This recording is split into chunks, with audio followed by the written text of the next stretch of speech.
For progressives today, fascism is on the right, a philosophy of nationalism and authoritarianism. They call Trump a fascist because he's a nationalist. But so was my countryman Gandhi. So was Mandela and Winston Churchill. Lincoln was a nationalist. Were these men fascists? We've had authoritarian leaders since the beginning of time, but few were fascists. Look, Trump gets flayed in the media every day. Real authoritarians would have shut that down. So authoritarianism and nationalism don't exhaust the meaning of fascism. To go deeper, I sat down with progressive historian Robert Paxton, former head of Columbia University's history department. Paxton is no fan of Donald Trump. We have a group in America today, Antifa, which fashions itself anti-fascist. Yes. It drives speakers off the campus. Outwardly, it seems like there is some resemblance to Mussolini's black shirts, and the mission appears the same. In other words, to enforce a kind of ideological conformity by roughing up your opposition. Do you see a parallel between Antifa and the fascists that they claim to be fighting?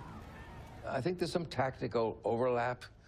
As soon as you start wearing a uniform and beating people up, you're obviously in fascist territory. Now, does fascism matter today? Yes. Some people have said we are living through a fascist moment or a fascist strain in American politics. Are you worried that that's true? But now, the fascist label seems to me to overlook two very important differences. One is the fascist regimes did not want a free economy. They had a regulated economy, and they had what was called corporatism.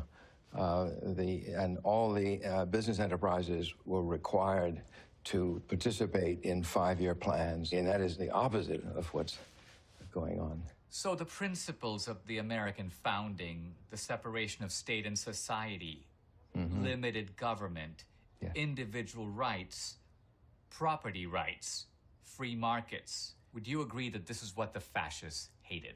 The fascists and a lot of other people believed that these things had failed, and they were determined to propose an alternative that would revive their country. Dateline, Rome, October 31st, 1922. Italy was a sitting duck for an ex-communist named Benito Mussolini. The lantern-jawed founder of fascism took advantage of the political unrest in Italy after World War I. Mussolini directed a march on Rome. The next step was complete dictatorial control, a step which the Italian black shirt leader took without a second thought. When Mussolini started out, he was a Marxist. He was a socialist. He was the editor of the socialist newspaper. Yes. He had a long background in socialist politics, right? Exactly. Mussolini allied himself with an intellectual, Giovanni Gentile. Yes. Gentile famously said, everything in the state and nothing outside the state, which Mussolini himself later repeated. How would you interpret this doctrine of sort of centralized state power? Mussolini and the people who rallied to his cause, and this included some highly educated people like Giovanni Gentile, they were absolutely determined to make Italy strong, and it would come about by a central authority and direction. And I think that the state was the instrument by which they thought that Italy would be regenerated. And loyalty to the state is the vehicle to mobilize that inner soul. Yes.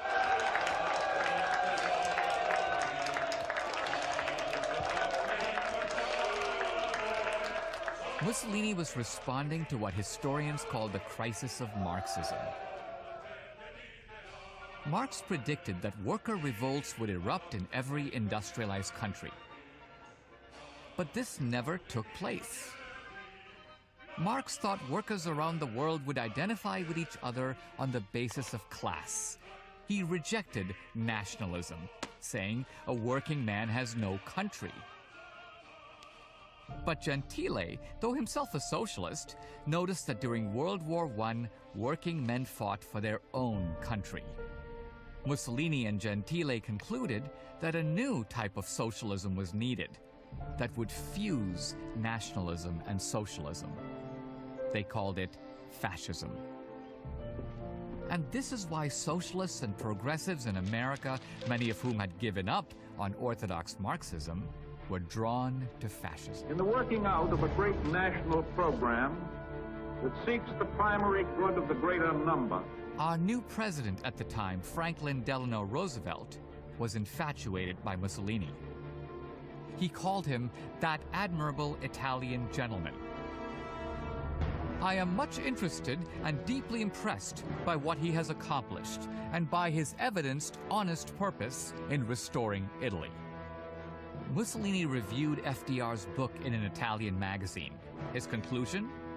FDR is one of us. He's a fascist.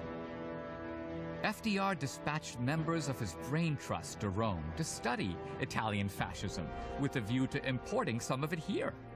Rexford Tugwell, one of FDR's closest advisors, after returning from Italy, observed, "Fascism is the cleanest, neatest, most efficient piece of social machinery I've ever seen. It makes me envious." The head of FDR's NRA, or National Recovery Act, Hugh Johnson, spoke of the shining example of Mussolini.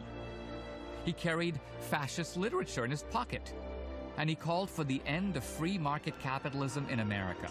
He empowered industrial committees in every industry to set wages and prices and report to the federal government. Clearly, FDR recognized fascism was on the left.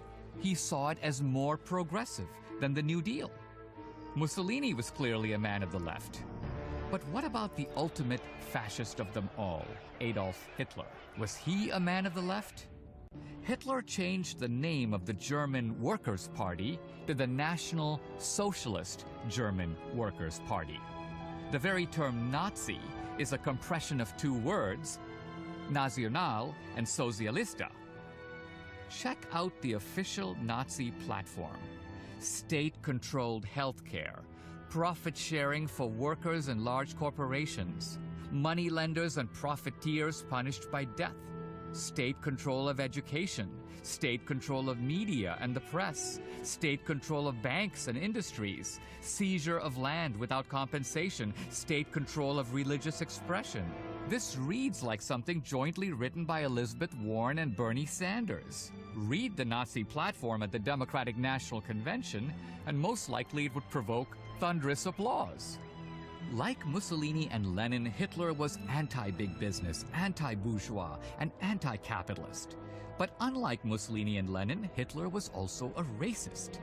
His racism, too, was rooted in his hatred of capitalism and business. He called the Jews greedy bankers. Hitler set out to destroy the Jews, confiscate their wealth, and redistribute it through Nazi, socialist, and welfare state programs.